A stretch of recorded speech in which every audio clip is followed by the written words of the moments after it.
Hey everyone, welcome to the Green Nurse Podcast, where we bring you hope and inspiration for growth and healing. We are here on Friday, December 3rd, and we're going to start our day off with a little video snippet to let you know why we're doing what we're doing. We changed the paradigm of healthcare.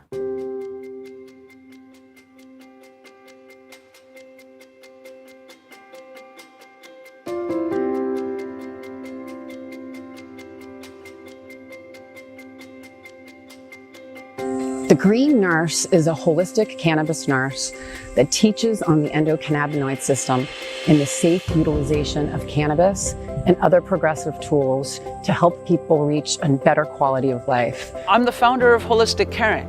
We're based here in California, and we do educational programs and case management for patients on how to use cannabis therapeutically as a medicine. We're also here to decrease stigma around what it means to feel good and be high, hence the H for hope, I for inspiration, G for growth, and H for healing. As the founder of Holistic Caring, I basically oversee the whole ship, and what we're doing is progressive education. Cannabis actually supports all 11 organ systems, our immune system, and all the neurotransmitter signaling systems that give messages to tell our body to either do something or not do something. Because the plant was prohibited, it prevented health professionals, doctors and nurses from learning about cannabis as medicine. I want to change the paradigm of healthcare and us paving the way into a new vanguard of medicine. And I'm excited to really bring this into light. There's a company called Cannabis that we're merging with, and we will now be doing global education. It's about education, it's about empowerment, it's about teaching people how to feel good, bridging the gap from what they're not getting from traditional medicine, utilizing different plant medicines, adaptogens, tips, tricks, hugs, and nugs of information to support and nourish the most important system in our body. And it's a lot of soul work, a lot of love, a lot of discipline, and meditation. I'm using my life work as a testimony to others to learn how they can be their own hero and then go help heal the world. And we are, as nurses, the game changers.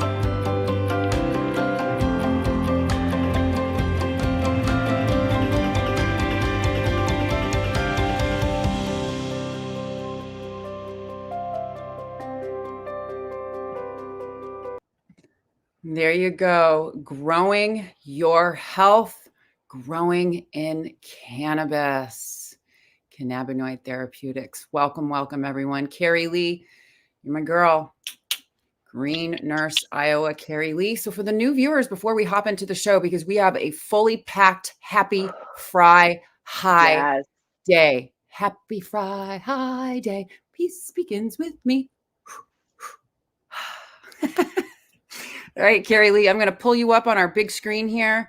We want everyone to see our new website, man. We're cranking it here. We want to share it with you all. So I want you to know where you can find Carey Lee. So you're going to go to www.holisticcaring.com. You're going to click on our team. Oh, there's Elizabeth, Tasha, me. And oh, there's my girl, Carey Lee. Carey Lee, for the new people that are out there, for the new fans, let everyone know who you are, what you do, and how you show up in the plant medicine space, changing the world one hug and nug at a time. Aw, thanks for having me, Sherri. Hi, everybody. My name is Carey Lee. I am a registered nurse out here in Iowa. I actually connect patients to Iowa's medical cannabidiol program. I teach them about the endocannabinoid system and how to choose products in a safe way and use them in an effective way. I'm also a nursing supervisor and mentor within the Holistic Caring community. And I am a director of nursing for Cata MD. So I am a stigma fighter and a mental wellness advocate. So thanks for having me again. Oh, Carey Lee. Awesome, awesome, awesome sauce. So happy Fry High Day, everyone. We got a few people out there watching. You guys, thank you so much for joining us. Please say hello to us. If you're new out there, if you haven't joined us before, let us know where you're from and how we can help you. So how we can bring Green Nurse Holistic Caring education to you, because this is what we're here for. As nurses, We seek out what patients and providers want and need, and we're here to deliver it to all of you because we care, because cannabis has truly made a huge impact in our lives. So mornings, hugs and nugs. So Carey Lee is all about the daily 5 to thrive. We have Green Nurse Denise. It's all about energized living. So what we do in the morning is we like to start the day off with some positivity, with some high vibes. And Carey Lee's got the cards and she is shuffling. What do we got going on today? Today we are working with Rebecca Campbell's deck. It's called Work Your Light. This is one of my absolute favorite decks out of all. They're like my little kids, I swear. Anyway, so like, what are we going to do here? We're going to think about, take a deep breath in. We're open to receive any messages that are of importance for us today as we go through our Friday and into the weekend. And so I'm going to split this deck into 3, and you pick a number 1 through 3, Sherri, and that is our card. 3. 3. Ooh. Yes. 3 is for me. Oh, wow. This is a great card. Holy cow. It's called Leap. You go first. The universe will catch you. Oh, go first. And this is actually, can I just say really quickly, this is one of the cards I pulled when I was really in deep contemplation of making the transition from full-time floor nursing to full-time green nurse, cannabis nursing. And this just really resonated with my soul. It was pretty much just like, love yourself, have faith. You have to take risks and put your faith in the universe that everything that is planned out for you is already there, but you do have to put action into motion. To do the work. You have to do the work and take that leap. Take that leap of faith. Yeah. Wow. I'll tell you what, I jumped off the cliff quite a few times. And I'm still here. I love you so much. Think about it. Well, first of all, I've had to experience in my life every single thing. So just think about this. I've experienced a lot of what I don't want to get very clear with what I do want. But the only way I could ever experience any of it was by taking that leap. Right? So how are you going to know if something is going to work or not work if you don't jump? Take the leap, try. Exactly. And then you figure it out from there. And so that's kind of like think about what's happening here in the cannabis space. This has never been done before. Cannabinoid therapeutics in the conventional system has never been done before, and it's starting to evolve. And so it really takes a lot of bravery, a lot of courage, a lot of grit, a lot of soul work. Just like Elizabeth said, we are using our life's work, our ability to heal, utilizing plant medicines and all of the different other tools that support it to demonstrate and show you all that you can all have those new levels of wellness too. Really good stuff. So Hello, Lisa, Nicole, Debbie, Shelly. Oh my God, look at all these ladies. Woohoo! Thank you guys for joining us. Lots of powerhouse females in the house today. Good morning. Lots. Yeah. So what I'm going to do real quickly is I'm going to share, because I don't want to forget, because I forgot yesterday. I'm going to pull up one little screen here, and I'm going to make this one a little bit bigger. Hold on a second. Okay. So Holistic Caring, I want to plug our community really quickly. Yes. Holistic Caring Network. So as you all know, the Green Nurses was formed on the East Coast. Holistic Caring was formed on the West Coast. This summer we merged and we're now one big happy family. So the Green Nurses are Holistic Caring. So we're a platform for patients and providers all across the globe. We have a free network that you all can join. Introductory to Cannabis course is complimentary, free patient portal, support group, and book club. The other thing that Elizabeth Mack, who is the CEO and founder, if you can see her right there, I'm going to circle her cute little face right there, is she's created these E-Mac. We love you. We love you, sweet Elizabeth. So she's just doing some really great stuff. And so she's created these global programs, not only for clinicians, providers, and nurses, but also for patients. And the patient programs, everything is on sale. So until today, until midnight today, 50% off all programs. Go to holisticcaring.com.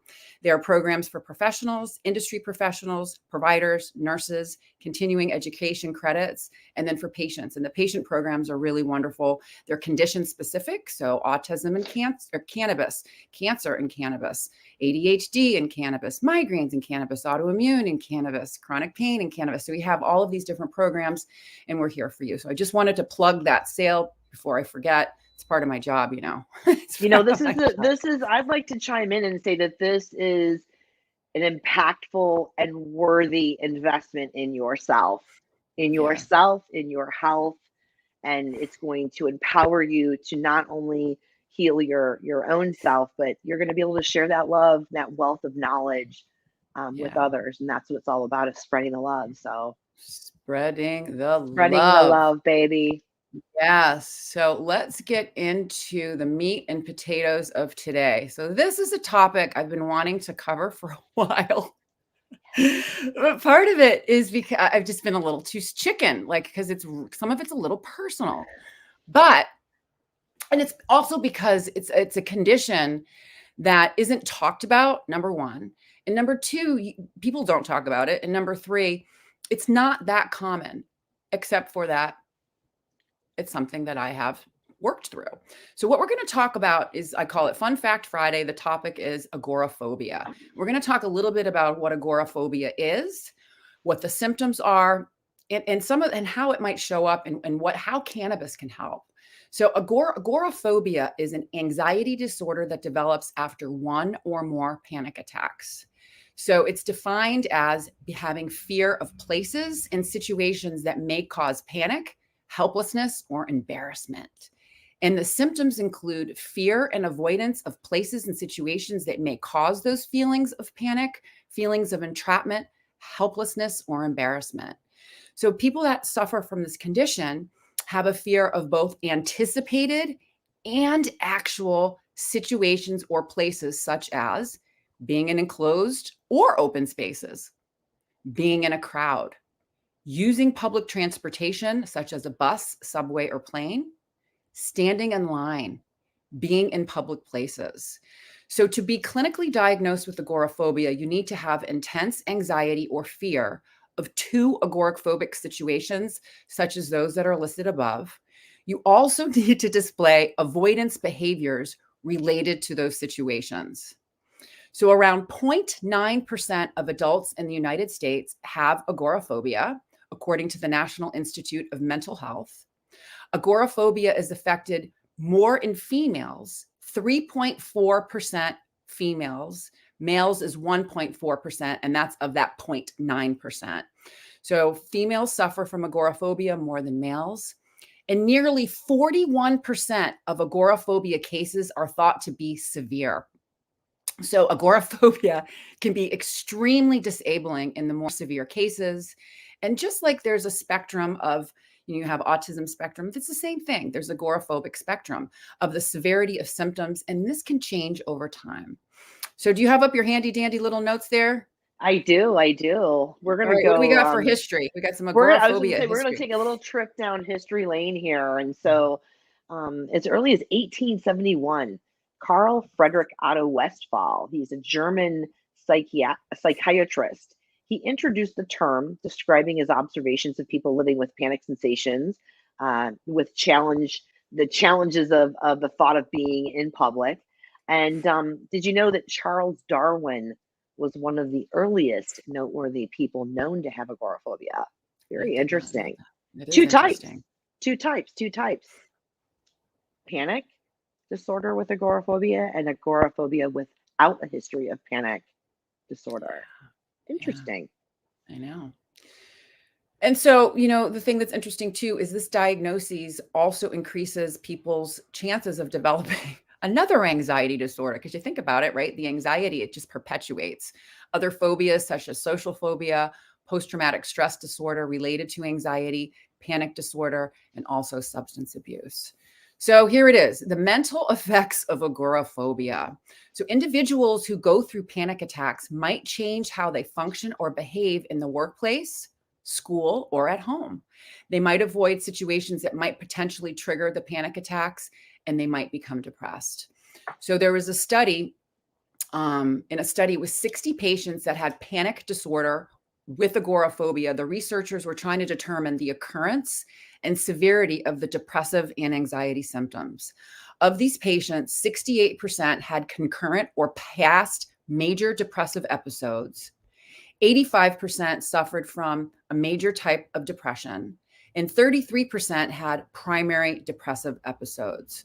So when you think about untreated agoraphobia, which is, like we said, it's a type of an anxiety disorder, untreated can lead to the point that it substantially impacts people's lives, or the act of trying to hide or avoid situations that can severely impact our lives. So in fact, some individuals with the condition have actually failed in school, had problems with loved ones, have lost their jobs while they were trying to deal with it, cope with it, and manage it. So what about some of the other symptoms we have, Carey Lee? It can include fears of waiting in line or crowds, leaving home alone, open spaces like bridges, parking lots, or malls, enclosed spaces like elevators, movie theaters, small stores, airplanes, trains, or buses. Yeah. Other signs can also include you need someone to go with you on a certain places. You just you avoid the situation altogether. Extremely distressed, but you endure the situation anyway. Your anxiety or fear is in the wrong relation to the situation's actual danger. Your avoidance and phobia typically last more than 6 months. You can experience extreme distress, have issues with work, social situations, other areas of your life because of the anxiety, fear, or avoidance. And any phobia will likely cause you to avoid whatever makes you scared. So, for instance, some individuals with arachnophobia, just looking at a photo of a spider can cause their phobia symptoms. So, Yeah. what are the most prominent symptoms of agoraphobia, Sherri? All right, good one. Well, here we go. And this is this is one that I can identify because it's probably the one that I've displayed the most. Avoidance, right? Avoiding situations where panic may arise. Why? Because it helps me to prevent that anxiety and that panic. And then there's, so avoidance is number one, and number two is anxiety and panic. So panic attack symptoms include sweating, difficulty breathing, dizziness, fainting, tingling, nausea, reactivity. And so severe agoraphobia is exhausting, and life feels extremely challenging, and treatment is challenging because it requires you to face your fears, right? So conventional therapy, how do we treat the traditional So, conventional? looks like we've got psychotherapy, which is also known as talk therapy. This is where you meet with a mental health professional or therapist on a regular basis. And during therapy, you can talk about what your fears are and what contributes to those fears. Doctors often, combine psychotherapy with medication for maximum effectiveness. Typically, a short-term treatment. You can stop it once you've learned some healthy coping mechanisms that allow you to help you cope with your anxiety and your fears. Exposure therapy. This is a big one. This is a big one. Exposure therapy may also help you combat your fears. So during this type of therapy, you're gradually and gently being exposed, to the stimulus that creates that fear. This enables you to allow you to, I guess, it reduces that fear over time. Cannabis helps. Oh, completely 100%. Because if you think about it, if you're entering into a space of exposing yourself to something that is fearful or potentially going to trigger a panic attack. So if you're in that mindset, right, cannabis helps to shift perception, right? Helps you to develop that resiliency, helps you to adapt, helps neuroplasticity. So utilizing cannabinoids while you're in that exposure therapy can truly help you to look at fear in the face, look it right in the eyes, and get through it. right? Help you to And- like reduce those walls, yeah, those protective walls, bring it down so that you can yeah, actually get in there and yeah. face it and heal. Yeah. Now, So, cognitive behavioral therapy is one of my favorites. I've been doing cognitive behavioral therapy for years, and it's a type of psychotherapy used for treating individuals with agoraphobia. And it helps us to understand our distorted views and feelings that are linked with agoraphobia, such as, these coping mechanisms. So cognitive behavioral therapy can also teach you how to cope and work through stressful situations by using healthy thoughts instead of distorted ones. And it allows us to gain some control back into our lives. So it's really about having that internal dialogue when things come up, processing, questioning your thoughts, pulling back, really taking a deep dive. And this is when we talk about processing emotion for health and wellness. Cognitive behavioral therapy is great. And I really enjoy doing, in the past, and so have a lot of other patients that we've worked with, that they have their cognitive behavioral therapists and psychotherapy sessions, going into them utilizing a little bit of plant medicine has been really good. So conventional pharmaceuticals and medications. So as we know, medications help by altering the way a patient's minds react to anxiety producing stimulation. So medications can also have negative and positive effects. So if you think about the pharmaceuticals, we have selective serotonin reuptake inhibitors, the SSRIs such as Prozac, Paxil, and then the side effects: dry mouth, drowsiness, insomnia, nausea, diarrhea, dizziness, agitation, nervousness, restlessness, sexual issues such as reaching orgasm, erectile completely dysfunction. unacceptable, I might add. No. Exactly. So we have these Unacceptable. SS. So the conventional traditional system does their best, but what we need to understand is that these single isolated molecules that are going in to do one thing often don't work for a lot of people, and then the side effects, generally 9 times out of 10 with a lot of patients that we've seen, the side effects are worse than the effect that they're looking That's to. me. There you Yep. go. That was Right. my experience with psychiatric Yeah. medications. The side effects were way worse Yeah. than what I was dealing with just with Yeah. my mental health. So, So yeah. just going to Ooh, review really quickly some of the medications that they might prescribe. So the sure. SSRIs that we talked about, the selective and norepinephrine reuptake inhibitors, those are the SNRIs, the Cymbalta, the Effexor, those all have side effects. The SNRIs that we talked about, those selective serotonin norepinephrine reuptake inhibitors, can also cause serotonin syndrome, which is very rare. But when you have dangerously high levels of serotonin, which people become hospitalized over. Then there's tricyclic antidepressants such as nortriptyline, amitriptyline, and there's anti-anxiety medications, clonazepam, Xanax, and all of these have side effects. And these side effects can be just as debilitating as the condition that they're looking to treat. So with that all being said, cannabinoid therapeutics, right? So there is evidence, and we've talked about this. We've talked about major depressive disorders. We've talked about anxiety disorders. We've talked about PTSD. We've talked about complex PTSD on our shows before. So there is evidence that cannabis can help with anxiety disorders and phobias, of which agoraphobia is both. So agoraphobia includes anxiety plus panic. So you think about it, right? Cannabis is natural, it's fast acting, and it has way fewer side effects.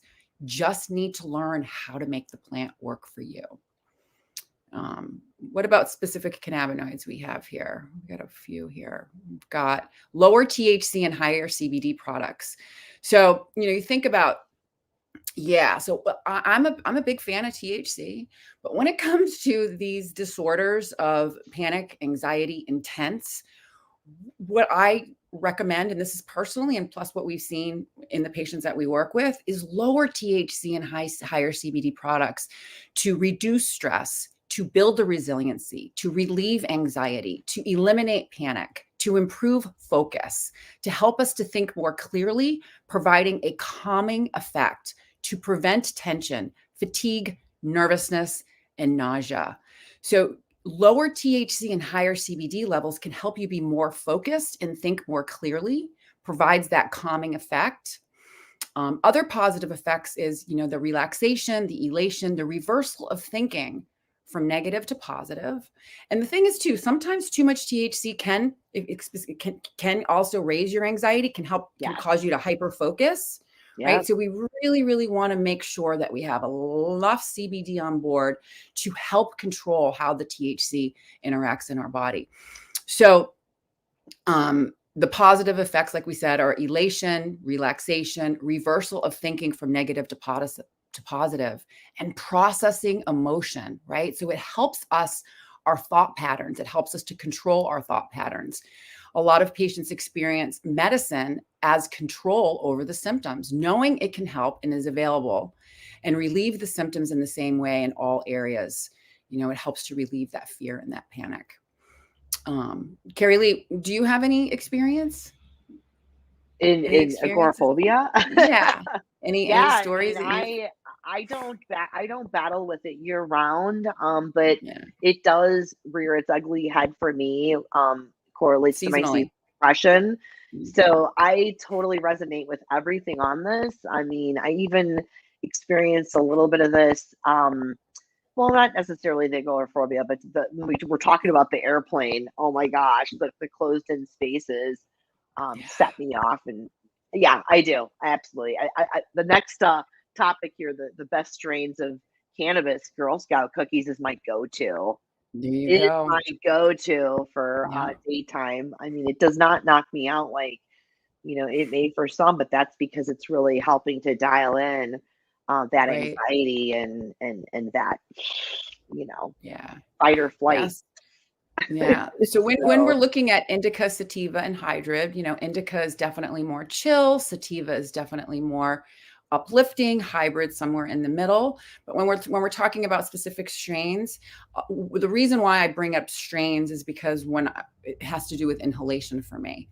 So, you know, me not knowing what a particular strain is, I would never inhale it, because if it's a sativa strain, I know for me in particular, it's going to make me more elevated. I'm going to be more hyper-focused, more stimulated, more awake.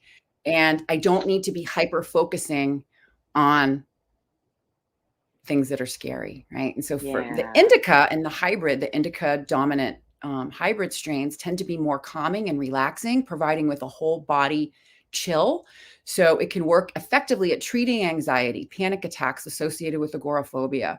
In fact, medical cannabis and agoraphobia treatment may reduce anxiety and panic significantly when used in lower quantities. The CBD in medical cannabis is abundant in so many different indica strains as well. So indica for agoraphobia, when you decide on which strain to best, you know, utilize cannabinoids for, we definitely want to have a more higher CBD to THC ratio, since THC can induce anxiety. Absolutely. And the CBD will counter effect some of these. So some of the choices, some of the strains, Carey Lee, you want to? I love it. Yeah, the Girl Scout cookies, that's our hybrid, indica dominant hybrid. And then Black Widow. I'm going to destroy the pronunciation of this. Is it Romulan? Romulan sounds perfect. Romulan. Big Bud. I like that one. I like big buds and I cannot. Afghan Kush. You know, I have to say, I totally back up 1,000% having at least a 1-to-1, some type of a 1-to-1 inhalation as a rescue. I always carry my 1-to-1 vape cart on me. I also carry a CBD cart, especially when I know I'm going out in public, going to the big box stores like Walmart, Target. That is my big nemesis during the winter. So the big box stores. Wait, the big box stores. You know, like where there's like 1,000 people. It's a little too peoply out there for me when I'm feeling the walls coming in. You know, so I love to carry that 1-to-1 as a rescue, microdosing, one puff. Wait a few moments, see if you can feel that relief kick in. If not, take another puff. You know, it's thank you, plant medicine. Oh my God. Plant medicine. I have all my tools with me. Don't leave home without them. No.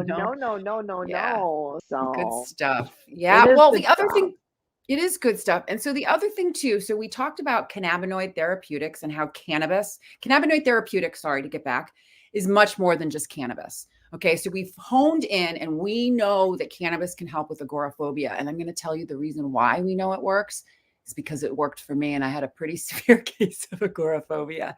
And we're going to explore those fun stories over the next couple of weeks. But, cannabinoid therapeutics is much more than just cannabis. Everything that we do or don't do in our lives affects how cannabis works in our body, and also affects how our endocannabinoid system works in regulating all of our other organ systems, immune system, and neurotransmitters. So Carey Lee has the Daily 5 to Thrive to help with optimal health and wellness, right? And although making some lifestyle changes, to treat these conditions, it can help, like we said, lower the anxiety caused by agoraphobia. So some lifestyle changes that we can do, we're going to talk about right now, the Daily 5 to Thrive. Carey Lee, you're on. Yeah, I mean, number one on my 5 is sleep. Getting really healthy, restorative sleep, whatever you can do to promote that would be lovely. Number 2, nutrition, fueling your body, fuel for your brain. So primarily plant-based, lean protein, whole grains, thinking, vegetables and fruits, exercise. Oh my God, moving your body every day, doing something that you enjoy is very important. I mean, you with movement in the body, you're able to release energies. You're able to just, I don't know, it's just a beautiful thing. Love, love, love. It increases the production of certain brain chemicals that make you feel more relaxed and happier. Other things that I love for stress reduction are, getting into a gratitude journaling practice or meditation on the daily. I don't care if you're just taking 1 or 2 minutes to take that time for yourself. And then last but not least, some form of getting outside in nature, whether that's forest bathing, taking a walk on the beach, out in your local neighborhood. If you can't get outside because the weather is just in the, supplementing with vitamin D, maybe just sitting in front of a window where the sun is shining, beating down on your skin. So lots of tools and tips and tricks, just to support and nourish your endocannabinoid systems. Exactly. And that's what it's all about. It is. And guess what we have? We have a handy dandy, fun little slide. Yes, so besides cannabis, this is my favorite. Happy Friday. There are other things that we can do to work with our brain neurochemistry to help us to feel good. And guess what?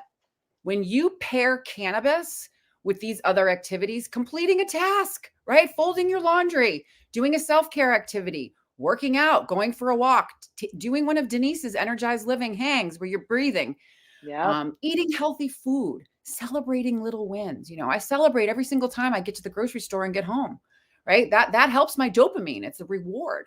It's like, this is huge because I was literally just saying a lot of the things that I was just talking about are literally on this list. And it just shows you it supports overall good health, preventative health, living a healthy lifestyle is really, truly where education should really be refocused on, right? We haven't focused on that in our healthcare system in a very, very long time.